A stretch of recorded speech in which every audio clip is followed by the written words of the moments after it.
အာကာသစခန်းထဲမှာအာကာသယာဉ်မှူး Adams တယောက်ဂျိုသားသတ္တဝါဆန်းရဲ့တိုက်ခိုက်မှုကိုခံလိုက်ရပါတယ်။အဲ့ဒီသတ္တဝါဆန်းဟာ Adams ရဲ့ပါးစပ်ထဲကနေတဆင့်ခန္ဓာကိုယ်ထဲကိုစွတ်အတင်းတိုးဝင်သွားခဲ့ပြီးခဏချင်းအတွင်းမှာပဲ Adams ရဲ့ပါးစပ်ထဲကနေသွေးတွေပန်းထွက်လာပါတော့တယ်။ဒီလိုကြောချမ်းစရာကောင်းလာတဲ့မြင်ကွင်းကဘေးကကြည့်နေတဲ့စာနာတာကိုတကယ်ကိုထိတ်လန့်တုန်လှုပ်သွားစေခဲ့ပါတယ်။ဒါဟာလူသားတွေအင်္ဂါဂြိုဟ်ပေါ်မှာပထမဆုံးရှာဖွေတွေ့ရှိခဲ့တဲ့ဂျိုသားသက်ရှိသတ္တဝါဆန်းပါပဲ။ဇလန်းအစမှာတော့ဒီဂျိုသားဟာသေးငယ်တဲ့ဆဲအဆင့်ပဲရှိပါသေးတယ်။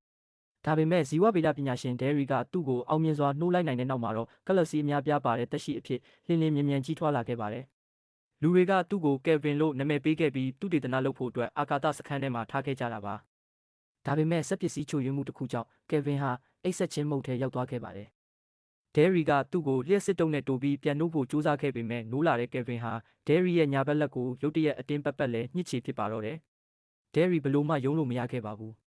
ဒဲရီကလျှက်စစ်တုပ်ကိုတုံးပြီးကယ်ဗင်ရဲ့အာယုံကိုလွှဲဖို့ကြိုးစားခဲ့ပေမဲ့ကယ်ဗင်ကလုံးဝမလှုပ်ရှားခဲ့ပါဘူး။အဲ့ဒီနောက်မှာတော့ကယ်ဗင်ဟာအင်အားသုံးပြီးဒဲရီရဲ့လက်ချောင်းတွေကိုလိန်ချိုးပစ်လိုက်တဲ့အတွက်ဒဲရီခမများနာကျင်လွန်းလို့အော်လိုက်ရပါတယ်။လက်ကိုပြန်ထုတ်လိုက်နိုင်တဲ့အချိန်မှာတော့သူ့ရဲ့ညာဘက်လက်ကကြေမွသွားခဲ့ပါပြီ။ကယ်ဗင်ဟာတခွဲခန်းထဲကရာဘာလက်အိတ်ကိုဖောက်ထွက်ဖို့ကြိုးစားပြီးကျိုးသွားတဲ့လျှက်စစ်တုံးနဲ့လက်အိတ်ကိုထိုးဖောက်ကစမ်းသက်တစ်တာတွေကနေအောင်မြင်စွာထွက်ပြေးလွတ်မြောက်သွားခဲ့ပါတယ်။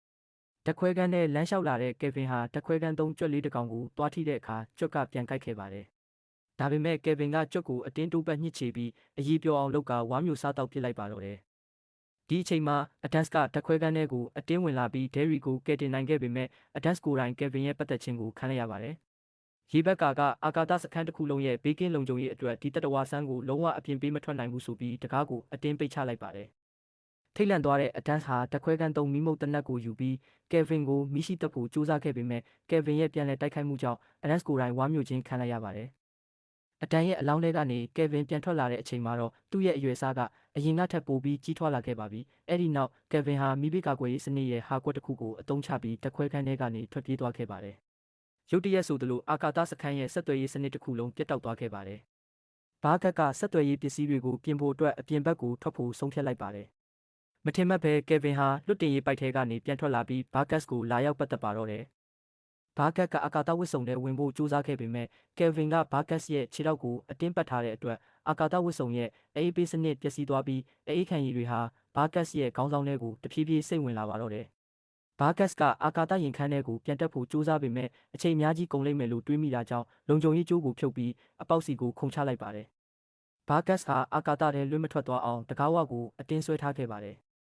သူ့ရဲ့ခေါင်းဆောင်ထဲမှာအေးခံရည်တွေအများကြီးပြည့်ရှံနေပြီဖြစ်လို့အချိန်မရွေးအသက်ရှူကျပ်ပြီးတေဆုံးနိုင်တဲ့အန္တရာယ်နဲ့ရင်ဆိုင်နေရပါတယ်။တကားဖွင့်ခါနီးအချိန်မှာပဲကယ်ဗင်ကရှေ့ကိုရုတ်တရက်ပြေးဝင်လာတာကြောင့်ဘားကတ်ကတကားဖွင့်မဲ့အလုပ်ကိုတဖြည်းဖြည်းရပ်တန့်လိုက်ပါတယ်။သူဟာကယ်ဗင်ကိုအာကာသစခန်းထဲအဝင်မခံနိုင်ဘူးဆိုပြီးမိမိကိုယ်စနစ်တကျအနစ်နာခံဆွတ်လွတ်လိုက်တာပါ။ဘားကတ်တယောက်အဆုံးမဲ့စကြောက်လာတဲ့ကိုလွင့်မျောကျဆင်းသွားတဲ့နောက်မှာတော့ကယ်ဗင်ဟာအာကာသစခန်းရဲ့ဘေးပတ်လည်မှာတခြားဝင်ပေါက်ကိုပဲလိုက်ရှာပါတော့တယ်။ကယ်ဗင်ကိုမောင်းထုတ်ဖို့အတွက်စာနာတာကဒုံဆက်တွေကိုထပ်ခါတလဲလဲမြင်းမြင့်ခဲ့တာကြောင့်လောင်စာစီတွေအလွန်အကျွံကုန်ဆုံးသွားခဲ့ပါတယ်။အာကာသစခန်းရဲ့ပတ်လန်းကြောင်းဟာလွဲချော်သွားခဲ့ပြီးကမ္ဘာလေထုတဲကိုပြတ်ကျတော့မဲ့အခြေအနေရောက်လာခဲ့ပါတယ်။ဒါပေမဲ့ဘာပဲဖြစ်ဖြစ်ကမ္ဘာမြေကြီးရဲ့လုံခြုံရေးကအရေးကြီးဆုံးမို့လို့ဒီလိုအန္တရာယ်ရှိတဲ့တတဝါကိုကမ္ဘာပေါ်ပေးမစင်းနိုင်ပါဘူး။ဆုံးဖြတ်ချက်အရစာနာတာကကယ်ဗင်ကိုအာကာသစခန်းနဲ့အဝင်ခံလိုက်ပါတယ်။အခုဆိုရင်အာကာသစခန်းတစ်ခုလုံးဟာတေချင်းတရားရဲ့အငွေ့သက်တွေနဲ့ပြည့်နှက်နေပါပြီ။ပညာရှင်ဒဲရီကတော့စကားအချို့ပြောပြီးတဲ့နောက်တတိလေးမင်းမျောသွားခဲ့ပါတယ်။စာနာတာကဒဲရီရဲ့ခြေထောက်တွေဖောင်းကြွနေတာကိုတတိထားမိသွားပါတယ်။ရေဘက်ကဒဲရီရဲ့ဘောင်းမီကိုဖွင့်ကြည့်လိုက်တဲ့အချိန်မှာတော့အတွင်းထဲမှာပုံနေတဲ့ကယ်ဗင်ကိုတွေ့လိုက်ရပါတယ်။ကယ်ဗင်ဟာဒဲရီရဲ့ခြေထောက်ကိုဝါမျိုးစားတောက်ထားတာဖြစ်ပါတယ်။အဲ့ဒီနောက်ကယ်ဗင်ဟာပိုပြီးကြီးထွားပိုပြီးကြောက်စရာကောင်းတဲ့ပုံစံနဲ့ပြန်ကားထွက်လာပါတယ်။အဖွဲ့ဝင်တွေဟာထွက်ပြေးလွတ်မြောက်ဖို့အရက်ရက်ကိုအတင်းပြေးကြပါတော့တယ်။စာနာတာကတော့အိတ်ဆက်နားနေတဲ့တစ်တာထဲမှာပုံအောင်နေခဲ့ပါတယ်။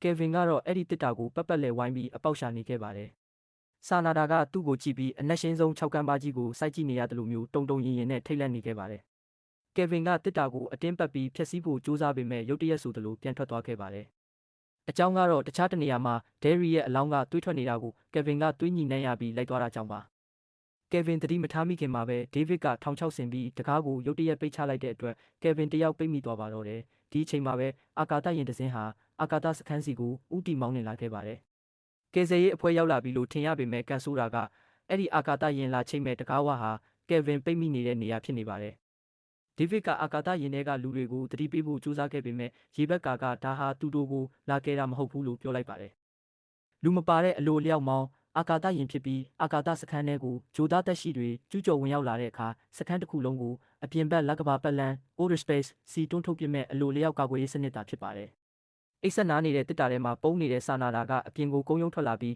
ကယ်ဗင်ပိတ်မိနေတဲ့လမ်းကြောင်းစီကိုပြေးသွားခဲ့ပါတယ်။ဒါကတကားကိုဖွင့်လိုက်တဲ့အချိန်မှာပဲကယ်ဗင်ရဲ့ဝါမျိုးချင်းကိုချက်ချင်းခံလိုက်ရပါတယ်။အဲ့ဒီလိုပြင်းထန်တဲ့ရိုက်ခတ်မှုကြောင့်အာကာသယာဉ်ရဲ့ချိတ်ဆက်မှုဆွဲအားပြတ်တောက်သွားပြီးအာကာသစခန်းကိုတွားရောက်ပြီးမိပါတော့တယ်။ရုတ်တရက်ဆိုသလိုအာကာသစခန်းတစ်ခုလုံးအကြီးအကျယ်ပျက်စီးသွားပြီးအသက်ကယ်ထောက်ကူပြုစနစ်တွေပျက်စီးကအောက်ဆီဂျင်တွေတဖြည်းဖြည်းနှဲပါလာခဲ့ပါတယ်။အာကာသယာဉ်ရဲ့ဆန့်ကျင်ဘက်တွန်းအားကြောင့်အာကာသစခန်းဟာကမ္ဘာမြေစီကိုတဖြည်းဖြည်းဦးတည်ရွေ့လျားသွားပါတော့တယ်။ဒီလိုခက်ခဲတဲ့အခြေအနေနဲ့ရင်ဆိုင်ရတဲ့အခါဒေးဗစ်ကအောက်ဆီဂျင်မီးတိုင်ကိုဖွင့်ပြီးကယ်ဗင်ကို